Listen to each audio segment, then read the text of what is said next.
আমার কথাগুলো শোনার জন্য আপনাকে স্বাগতম। দর্শক, একটি গুরুত্বপূর্ণ সংবাদের দিকে আপনাদের দৃষ্টি আকর্ষণ করব। সংস্কার এখনই করতে না পারলে কখনোই করা যাবে না, এই মন্তব্য করেছেন শ্রম ও কর্মসংস্থান এবং নৌ পরিবহন উপদেষ্টা ব্রিগেডিয়ার অবসরপ্রাপ্ত এম শওকত হোসেন।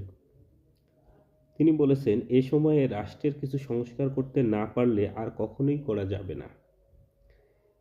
তিনি বলেন, আমরা ২০০৭ সালে একবার চেষ্টা করেছিলাম, কিছু করেছিলাম, সেগুলো থাকেনি ক্ষমতাসীন রাজনৈতিক দলগুলোর কারণে। এখন যদি না করতে পারি, সংবিধানের দোহাই দেই, অন্যান্য আইনের দোহাই দেই, তাহলে জুলাই গণ অভ্যুত্থানে যারা রক্ত দিয়েছেন তাদের প্রতি অন্যায় হবে। বলছি না যে আমরা ৪-৫ বছর থাকব, ১ বছরের মধ্যেই সংস্কার করা সম্ভব। তার মতে মানবিক এবং ন্যায় সমুন্নত বাংলাদেশ তৈরি করার জন্য যে সংস্কারগুলোর কথা বলা হচ্ছে সেগুলো ১ বছরেই করা সম্ভব বলে তিনি মনে করেন। নির্বাচন পদ্ধতি নিয়েও তিনি তার মতামত ব্যক্ত করেছেন।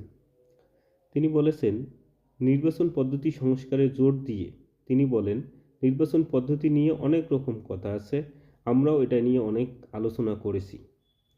আমার মত ছিল এটা হবে আংশিক সমানুপাতিক, আংশিক সংখ্যাগরিষ্ঠতার ভিত্তিতে।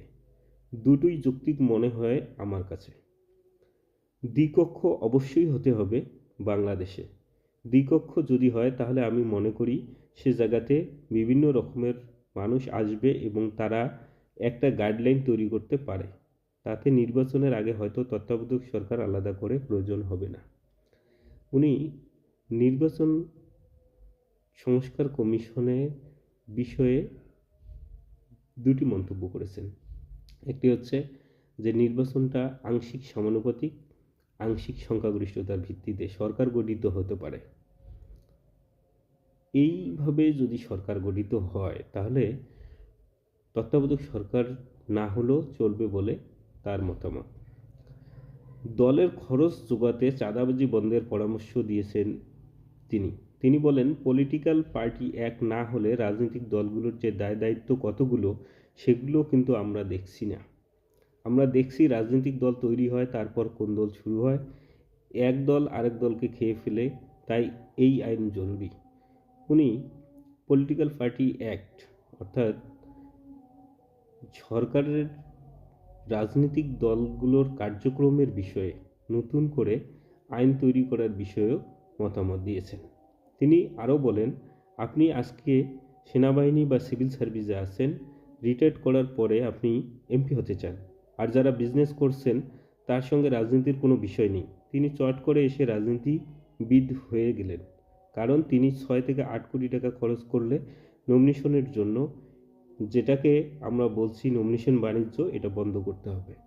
উনি রাজনৈতিক দল, নির্বাচন সংস্কার কমিশন এবং গণতান্ত্রিক বাংলাদেশে রাজনৈতিক দলের যে দায় দায়িত্ব রয়েছে সেই বিষয়ে আইন তৈরি করার জন্য মন্তব্য করেছেন।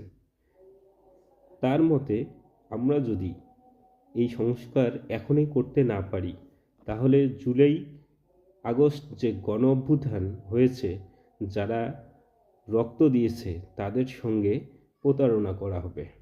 অর্থাৎ বাংলাদেশকে একটি সামাজিক ও মানবিক রাষ্ট্রে পরিণত করার জন্য, জনকল্যাণমুখী রাষ্ট্রের জন্য সংস্কার এখনই করা প্রয়োজন বলে তিনি মন্তব্য করেছেন।